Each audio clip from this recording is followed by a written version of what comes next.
पुढची महत्त्वाची बातमी पाहूयात। दीपकेंकडून लातूरातील 26 नंबर शाळेची पाहणी, शाळेत दुसरेच विद्यार्थी आणून बसवल्याचा प्रकार, शिक्षण मंत्र्यांनी राजीनामा द्यावा, अभिजित दीपकेंची मागणी, शाळांची दुरावस्था, विद्यार्थ्यांना सुविधाच नाही, दीपकेंचा आरोप।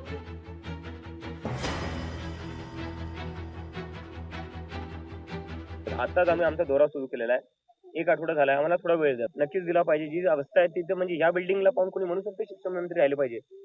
तुम्ही फक्त एक काम करा, तुम्ही सगळे काही नका करू, कुठल्याही सरकारी शाळेत आले तिथे बाथरूम बघा, ते बाथरूम पाहिल्यानंतर तुम्ही सांगा मला शिक्षण मंत्री त्यांच्या पोझिशनवर राहिले पाहिजे की नाही राहिले। वळव्यात पुढच्या बातमीकडे। झुरळ इतरत्र फिरतच असतात, अभिजित दीपकेंनी रिपाईमध्ये यावं, रामदास आठवलेंचा पुनरुच्चार।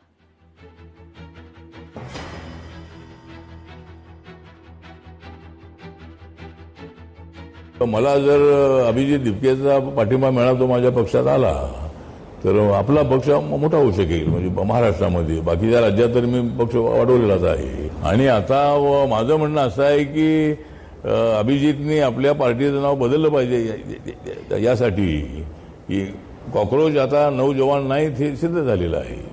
म्हणजे कॉक्रोच त्यांना कॉक्रोच म्हणजे जे झुरळ म्हणतात ना, ते झुरळ जे आहे ते फक्त इकडे तिकडे फिरते, काहीच करत नाही आहे।